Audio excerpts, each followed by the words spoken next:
Hello everyone, welcome back to my channel bankers info.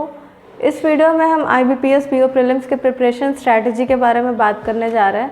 साथ ही साथ कुछ लास्ट मिनट टिप्स मैं इस वीडियो में डिस्कस करूंगी जो कि आपके एग्ज़ाम के पॉइंट ऑफ व्यू से बहुत इंपॉर्टेंट होने वाला है। एंड कैसे मैंने IBPS PO prelims first attempt में क्लियर किया था एंड मेरा मेन्स 1 मार्क्स से रह गया था। सो मैं प्रीलिम्स के बारे में केवल इस वीडियो में बात करने जा रही हूँ। अभी हम कुछ पॉइंट्स डिस्कस करेंगे जो कि आपके एग्ज़ाम के लिए बहुत इंपॉर्टेंट है। सबसे पहला पॉइंट है कि आपको एग्ज़ाम में काम रहना है।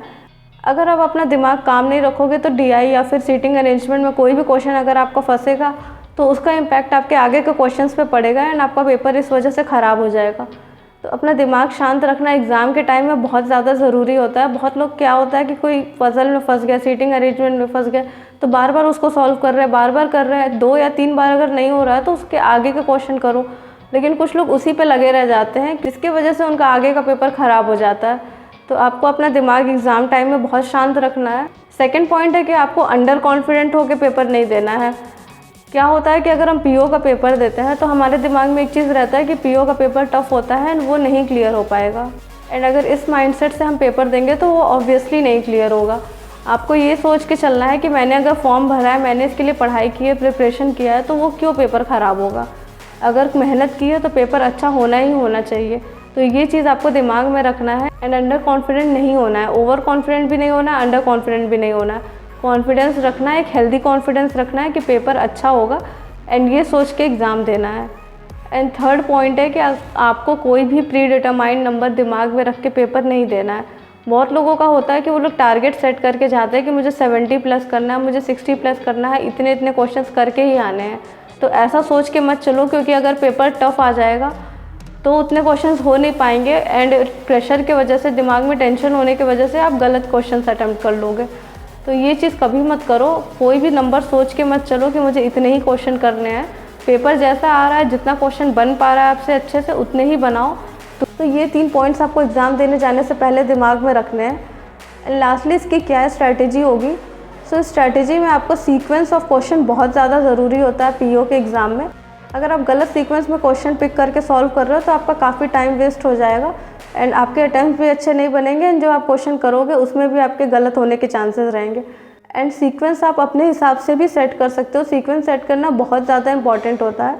अगर आप रैंडमली क्वेश्चंस कर रहे हो, 1 से लास्ट तक लगातार करते जा रहे हो, तो वो गलत तरीका होता है पेपर देने का। आपको क्वेश्चन पिक करना बहुत ज़रूरी होता है PO के एग्ज़ाम्स में स्पेशली। रीजनिंग में आपको क्या सीक्वेंस रखना है। रीजनिंग में आपको देखना है कि आपका पज़ल में कौन सा पज़ल अच्छा है। जैसे अगर कुछ लोगों का बॉक्स पज़ल वीक होता है, तो लास्ट ईयर मेरा floor and flat base puzzle फंस गया था। मैंने पहला क्वेश्चन ही वही उठा लिया था एंड मेरा वो 2 से 3 बार सॉल्व करने पे भी सही से नहीं बना एंड मुझे उसे छोड़ के आगे बढ़ना पड़ा। तो ये गलती बिल्कुल नहीं करनी है एंड इस वजह से मेरा 10 मार्क्स स्टार्टिंग में वेस्ट हो गया था। लेकिन मैंने फिर अपने दिमाग को शांत किया एंड जो टॉपिक्स मेरे स्ट्रॉन्ग है, जैसे सिलॉग्स, इनइक्वालिटी, ये सारे क्वेश्चंस मैंने उठा के किए तो मेरे जल्दी क्वेश्चंस बन गए। 22-23 अच्छे से क्वेश्चंस बन गए। तो ये चीज़ आपको भी देखना है। तो ये चीज़ का आपको ध्यान रखना है।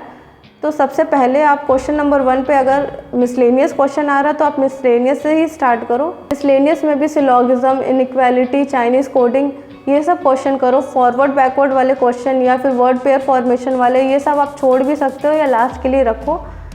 उसके बाद आप square seating arrangement, circle seating arrangement, floor and flat या फिर बॉक्स पजल, ऐसे जो भी क्वेश्चंस आते हैं उसको लास्ट में करो।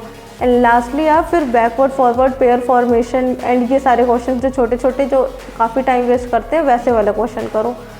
तो रीजनिंग में आप ये सीक्वेंस रख सकते हो। सेकेंडली अब क्वांट्स की बात करते हैं। तो क्वांट्स में बहुत लोगों का अरिथमेटिक सेक्शन वीक होता है एंड अरिथमेटिक ऐसा टॉपिक होता है कि PO के पेपर में अच्छे लेवल का आता है। वो आपके गलत होने के चांसेस काफ़ी रहते हैं। तो अरिथमेटिक से कभी भी पेपर स्टार्ट मत करो। अरिथमेटिक को आप रखो लास्ट के लिए। स्टार्टिंग में सिंप्लीफिकेशन के 4-5 क्वेश्चन आएंगे, उसको लगाओ। DI के क्वेश्चन लगाओ, क्वाड्रेटिक इक्वेशन के क्वेश्चन लगाओ। फिर उसके बाद मिसिंग नंबर सीरीज़, ये सारे क्वेश्चंस आ रहे हैं तो इसके क्वेश्चंस लगाओ एंड DI के क्वेश्चन या केसलेट DI के क्वेश्चन लगाओ। एंड लास्टली अगर जो टाइम बचता है उसमें आप अरिथमेटिक का टॉपिक रखो कि अरिथमेटिक का टॉपिक थोड़ा टफ हो सकता है बाकी क्वेश्चंस के कंपैरिजन में एंड उसको अगर आपने पहले स्टार्ट कर दिया तो हो सकता है कि उसका इम्पैक्ट आपके आगे के क्वेश्चंस पे पड़े। तो आप ये सीक्वेंस ट्राई करके देखो। एंड अब लास्टली इंग्लिश की बात कर लेते हैं। इंग्लिश में बहुत सिंपल सा सीक्वेंस है, आरसी को बाद में करो, बाकी सारे क्वेश्चन पहले करो।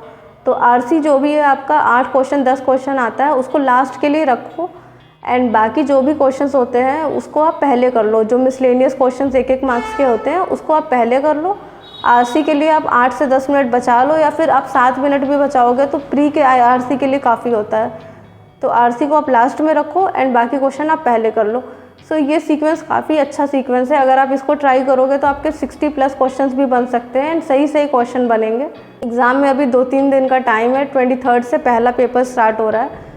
सो मॉक्स में आप इन चीज़ों को इम्प्लीमेंट करो एंड फॉर श्योर आपको अच्छे रिजल्ट्स मिलेंगे।